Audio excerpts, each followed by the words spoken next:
नमस्कार, अपना प्रदेश उत्तर प्रदेश उत्तराखंड देख रहे हैं आप। मैं हूं आपके साथ पूजा मोहन पांडे। बुलेटिन की शुरुआत करेंगे बड़ी और अहम जानकारी के साथ। ज्ञानवापी मामला लगातार जुड़ा हुआ है। इस बीच बड़ी खबर सामने आ रही है। ज्ञानवापी मस्जिद में दूसरे दिन सर्वे का काम रुका हुआ है। मस्जिद के अंदर सर्वे टीम को जाने से रोका गया है। मुस्लिम पक्ष ने कोर्ट कमिश्नर को हटाने की मांग की है। मुस्लिम पक्ष की अर्जी पर 9 जून को आगामी सुनवाई होने वाली है। काशी की ज्ञानवापी मस्जिद में सर्वे पर सवालिया निशान खड़े हो रहे हैं। मुस्लिम पक्ष ने कोर्ट कमिश्नर की निष्पक्षता पर ही सवालिया निशान खड़े कर दिए हैं और कोर्ट का दरवाजा खटखटाया। हालांकि इस आपत्ति को सिरे से खारिज कर दिया गया। अब इस पूरे मसले में 9 जून को सुनवाई होनी है, लेकिन मस्जिद परिसर में सर्वे और वीडियोग्राफी जारी रहने वाली है। कोर्ट कमिश्नर को हटाने की मुस्लिम पक्ष की अर्जी पर सुनवाई के बाद फिलहाल सर्वे का काम बदस्तूर जारी। कोर्ट कमिश्नर और वादी पक्ष के पहुंचने के करीबन 1 घंटे के बाद पहुंचे मस्जिद कमेटी के पक्ष के अधिवक्ताओं ने सर्वे का विरोध किया। ज्ञानवापी परिसर से बाहर आए सर्वे कमिश्नर ने कहा है कि हमें बैरिकेडिंग के अंदर जाने नहीं दिया गया है। मस्जिद कमेटी के लोग दरवाजे पर आकर खड़े हो गए हैं।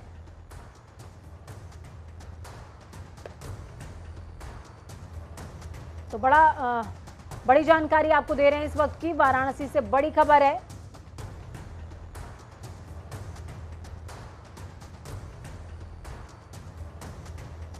तो अब आपको बताएंगे कि आखिरकार क्या है मां श्रृंगार गौरी की पूजा करने का पूरा मसला। दरअसल 18 अगस्त 2021 को दिल्ली की 5 महिलाओं ने बनारस की एक अदालत में याचिका दाखिल की। इन महिलाओं का नेतृत्व राखी सिंह कर रही हैं। उनका साफ तौर पर कहना कि उन्हें मस्जिद के परिसर में मां श्रृंगार गौरी, भगवान गणेश, भगवान हनुमान, आदि विशेश्वर, नंदी जी और मंदिर परिसर में दिख रहे दूसरे देवी देवताओं का दर्शन, पूजन और भोग चढ़ाने की इजाजत होनी चाहिए।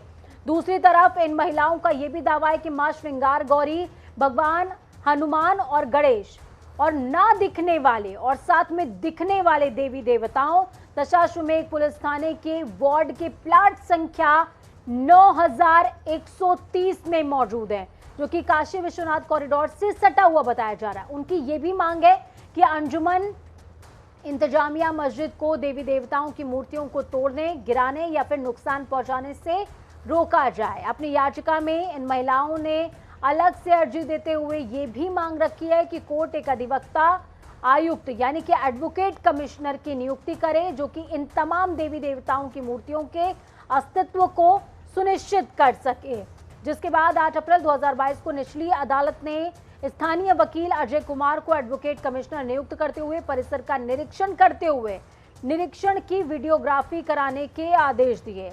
लेकिन अब मसला क्या है वो समझिए। मसला ये है कि ये वीडियोग्राफी होने ही नहीं दी जा रही है।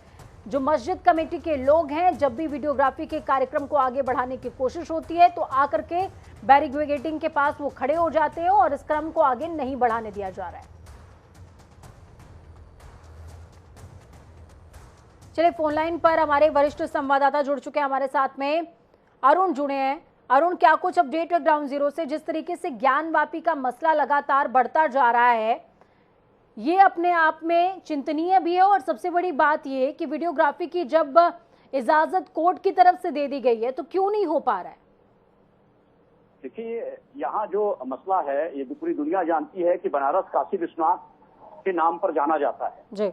और इसके लिए 4 महिलाओं ने जो याचिका दाखिल की वो यहाँ उन्होंने लोअर कोर्ट में दाखिल किया जी। ये यहाँ के लोअर कोर्ट का एक आदेश है कि इस मामले का सर्वे किया जाए। यह सर्वे इस बात का है कि जो मंदिर परिसर के अंदर ये ज्ञानवापी स्थित है। आपको मैं एक चीज और जानकारी दे दूं कि जो काशी विश्वनाथ मंदिर जब कॉरिडोर का एक निर्माण जब हुआ तो उस परिसर के अंदर ये ज्ञानवापी मस्जिद भी है और निर्माण के दौरान कभी भी किसी प्रकार का कोई विवाद सामने नहीं आया। पूरा मंदिर का बहुत बड़ा कॉरिडोर बन गया। लेकिन इसके बाद यदि उस मंदिर के अंदर या उस मस्जिद के अंदर वहां पर वो जो श्रृंगार गौरी है, गणेश हैं, इनके बारे में बहुत पहले से ये यहाँ पर पूजा अर्चना की जाती रही है। 1992 के पहले वहाँ पूजा अर्चना की जाती रही है। वो उसी मस्जिद के चबूतरे के पास में ये श्रृंगार गौरी का पूरा एक मूर्ति रखी हुई थी और लोग हमेशा 1992 के पहले वहाँ पूजा अर्चना करते थे। लेकिन 92 में जब ये अयोध्या का जो बाबरी मस्जिद का मामला सामने आया उसके बाद से उस पर रोक लगा दिया गया। अब ये नया विवाद यहाँ नया मामला सामने आ रहा है कि जो महिलाएं वो कह रही हैं श्रृंगार गौरी का हम लोगों को दर्शन पूजन करने का हमेशा से अधिकार रहा है। एक बात और, हर साल यहाँ पर शिवसेना के लोग श्रृंगार गौरी का दर्शन करने के लिए हमेशा सावन महीने में जाते हैं, लेकिन हर बार यहाँ पुलिस प्रशासन उनको रोक लगा देता है, इसलिए कि मामला इस पे कोर्ट ने रोक लगा रखा है उस चीज को लेकर के।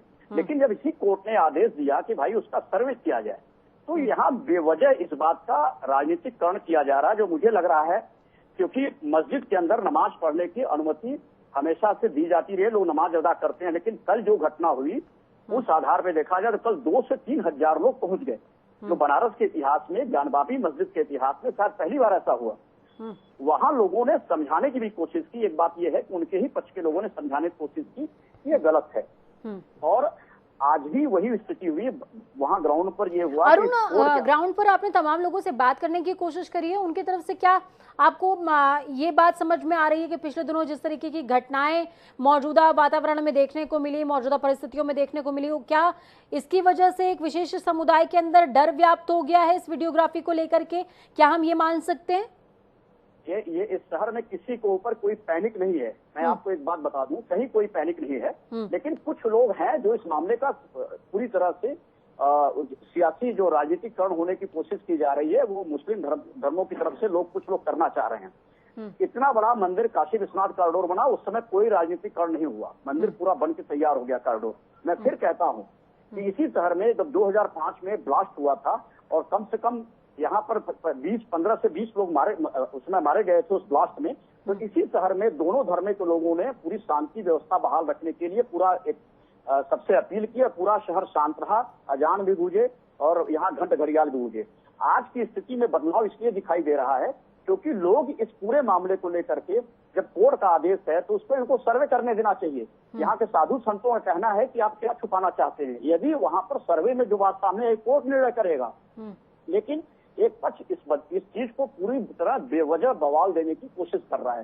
ठीक है, बहुत शुक्रिया हमारे साथ जुड़ने के लिए, अहम जानकारी ग्राउंड जीरो से साझा करने के लिए।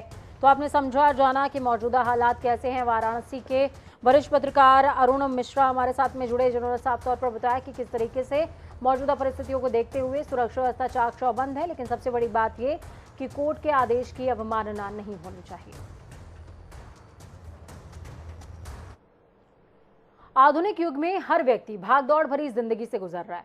ऐसे में हर कोई सिर्फ अपने परिवार तक सीमित होकर रह गया। इस माहौल में भी जौनपुर के रहने वाले विवेक दुबे समाज में अच्छा संदेश देकर देश के आने वाले भविष्य को आगे बढ़ाने का काम कर रहे हैं। देखिए ये खास रिपोर्ट।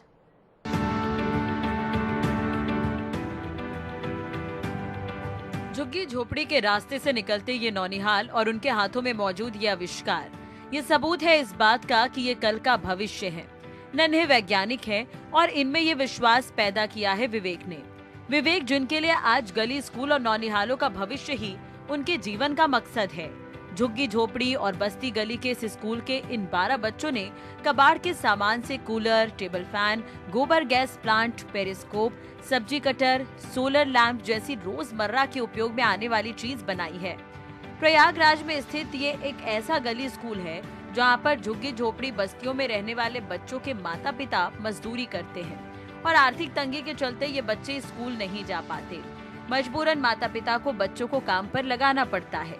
लेकिन प्रयागराज के कीटगंज इलाके में बने इस गली स्कूल में झुग्गी झोपड़ी में रहने वाले सारे बच्चों के सपने को उड़ान दी जाती है और इन बच्चों के सपनों में रंग भरने का काम पिछले कई सालों से विवेक कर रहे हैं।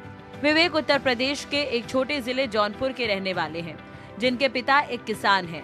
विवेक ने ECC कॉलेज से BSc करने के बाद साल 2016 में 3rd सेमेस्टर में MSc की पढ़ाई छोड़ दी थी, जिसके बाद विवेक ने बस्तियों में काम करने वाले बच्चों को शिक्षा के प्रति जागरूक कर उन्हें अच्छी शिक्षा देने के लिए अपनी शिक्षा को दांव पर लगा दिया। विवेक ने प्रयागराज के कीटगंज इलाके के पुराने पुल से लेकर नए पुल तक बने सभी झुग्गी झोपड़ी और बस्तियों में रहने वाले बच्चों को पढ़ाने का काम शुरू कर दिया। यही नहीं, विवेक ने इस बस्ती के गली में एक छोटा स्कूल भी खोला ताकि बस्तियों में रहने वाले बच्चों को अच्छी शिक्षा दी जा सके। कहते हैं ना कि मैं एक दिया था जो बुझ जाता तो किसी को फर्क न पड़ता, क्योंकि मैं खुद से लड़कर जल रहा था। तो मैंने सोचा कि बुझने के बजाय खुद से मैं 100 दियों को जलाकर बुझूं।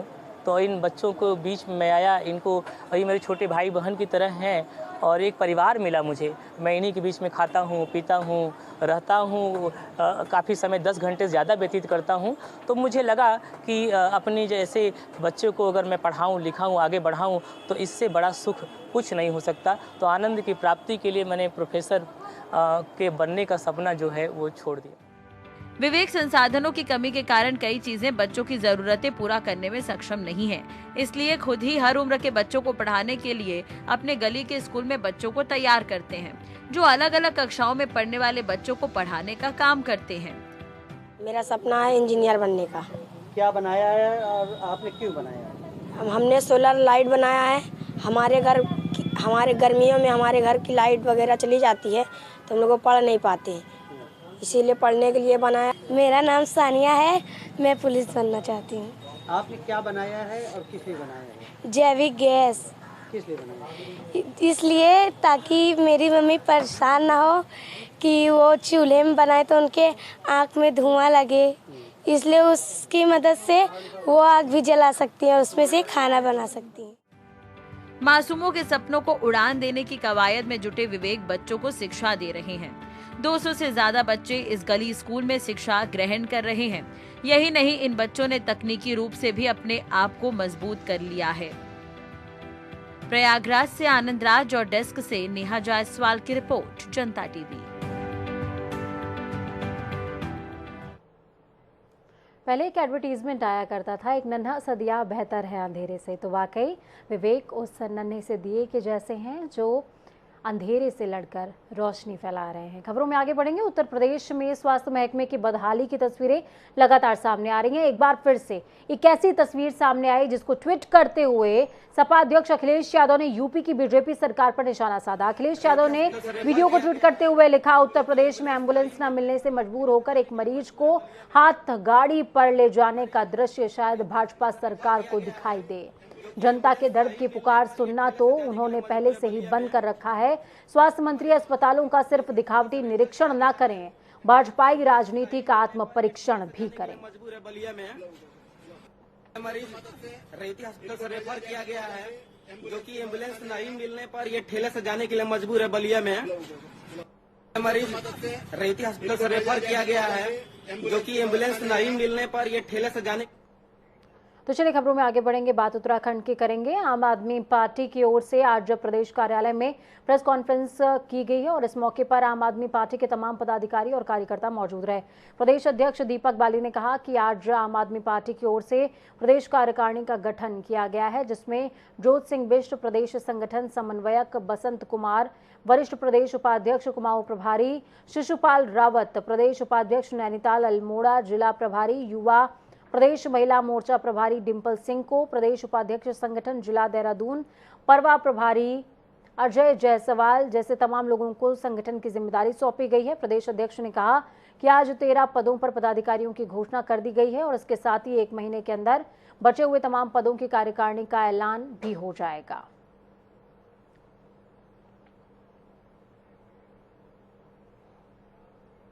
विधानसभा चुनाव में मिली जीत के बाद भाजपा एक बार फिर से उत्तराखंड में अपने कार्यकर्ताओं को और मजबूत करने जा रही है। लोकसभा चुनाव 2024 के मद्देनजर कार्यकर्ताओं को मजबूत करने के लिए पार्टी प्रदेश के सभी जिलों में प्रशिक्षण कार्यक्रम कर रही है, जिसकी शुरुआत कल बागेश्वर के कौसानी से होगी।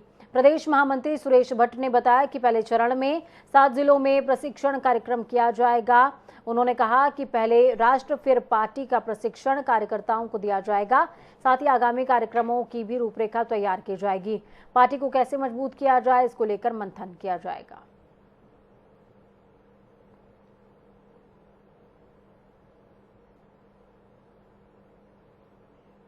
उत्तराखंड में अभी जिलों के प्रशिक्षण हम लोगों ने प्रारंभ किए हैं।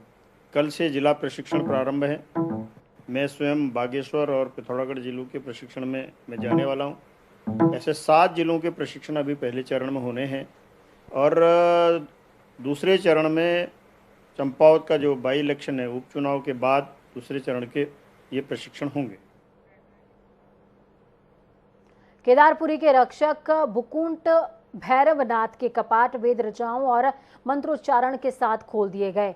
कपाट खुलने के पावन अवसर पर सैकड़ों श्रद्धालुओं ने अर्चना पूजा करते हुए भैरवनाथ से मनौतियां मांगी हैं। भैरवनाथ को केदारनाथपुरी का क्षेत्र रक्षक माना जाता है और भैरवनाथ के कपाट खुलने के बाद ही बाबा केदारनाथ मंदिर में विधि विधान पूजा अर्चना के साथ आरती शुरू किए जाने की परंपरा है।